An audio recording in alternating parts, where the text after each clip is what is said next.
लालू ने किया था योगी का अपमान, अब लालू के गढ़ में जाकर योगी ने लिया बदला। लालू के बेटे तेजस्वी को बता दिया कौन है योगी।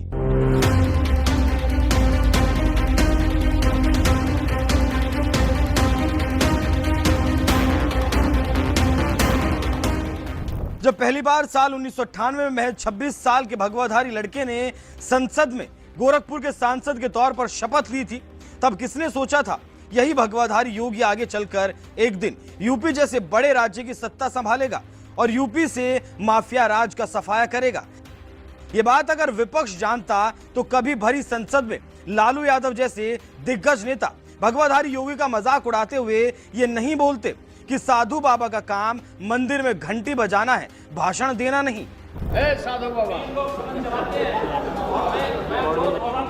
साधु बाबा बोलेगा।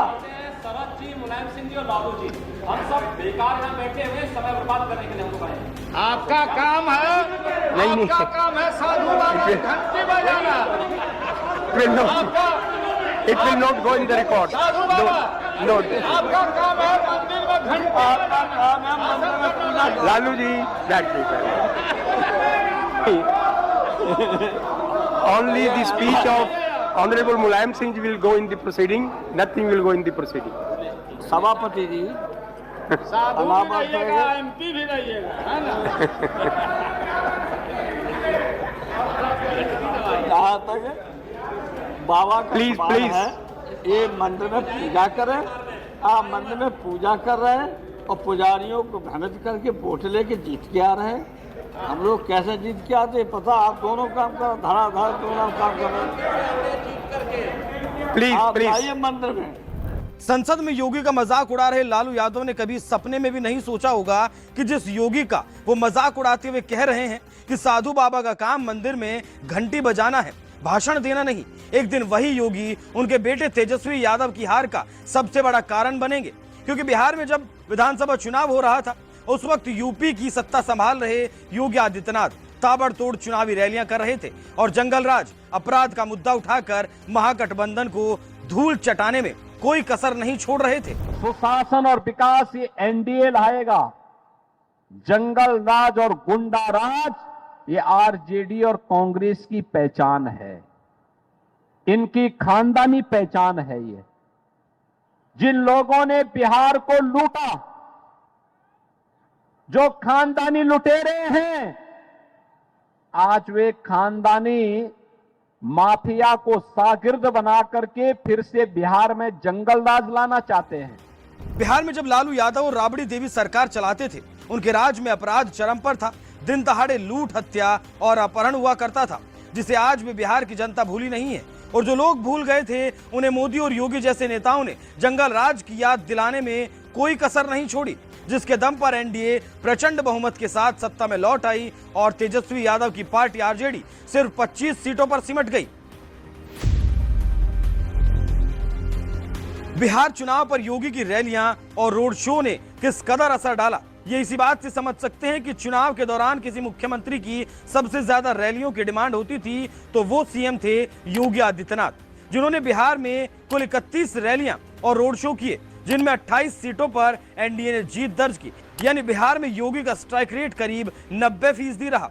इसी बात से समझ सकते हैं कि योगी ने एनडीए के समर्थन में किस कदर माहौल बनाया, जिसका फायदा भी एनडीए को मिला और 202 सीटों के साथ वो सत्ता में। जबकि तेजस्वी यादव ने महागठबंधन के प्रचार के लिए यूपी से अखिलेश यादव को बुलाया था, जिन्होंने 22 सीटों पर चुनाव प्रचार किया था, जिनमें महागठबंधन सिर्फ 2 सीटें ही जीत पाई और अखिलेश यादव का स्ट्राइक रेट सिर्फ 9% रहा।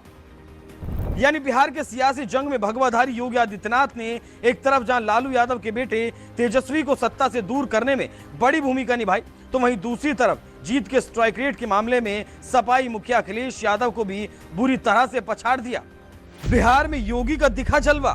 बिहार में पीएम मोदी के बाद सबसे ज्यादा चर्चा किसी नेता की हो रही थी तो वो योगी आदित्यनाथ ही थे, जिनकी रैलियों और रोड शो में जनता का जनसैलाब उमड़ रहा था। यहाँ तक कि योगी को सुनने के लिए लोग छतों, दीवारों और पेड़ों पर चढ़ गए, तो वहीं उनकी कई रैलियों में बुलडोजर भी नजर आया था। बिहार विकसित होना चाहिए ना, विकसित बिहार के लिए सहमत हैं। इस सड़क के इस पार के लोग क्या आप नहीं चाहते क्या?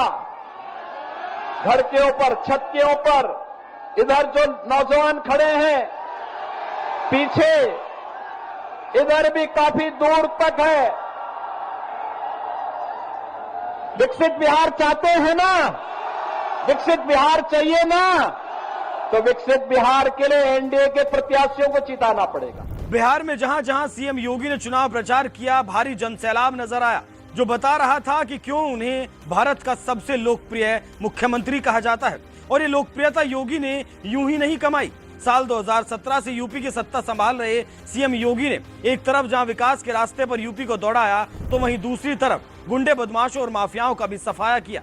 यूपी में अपनी सरकार की इसी जीरो टॉलरेंस नीति, अपराध नियंत्रण और सुशासन के मॉडल को प्रमुखता से जनता के सामने रखा।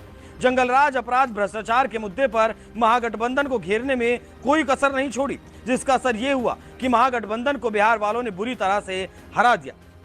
बहरहाल संसद में अपने अपमान का बदला सीएम योगी ने जिस तरह से सियासी मैदान पर तेजस्वी यादव को हरा कर लिया है, इस पर आपका क्या कहना है? अपनी राय हमें कमेंट कर जरूर बताएं। साथ ही बिहार में एनडीए की जीत के बाद योगी ने क्या कुछ कहा, वो भी सुन लीजिए।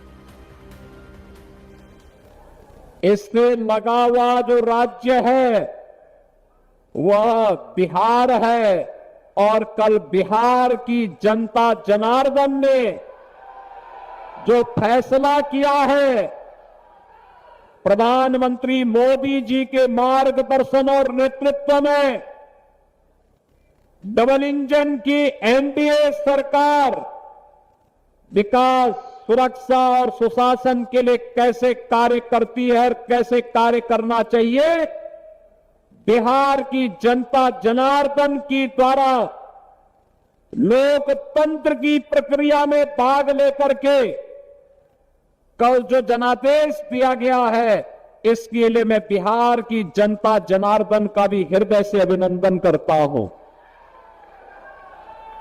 बहनों और भाइयों, उत्तर प्रदेश और बिहार यह एक साझी संस्कृति के पर्याय हैं। प्रभु राम और माता जानकी का पवित्र संबंध जितना अटूट है, उतना ही उत्तर प्रदेश और बिहार का संबंध भी अटूट है, मजबूत है।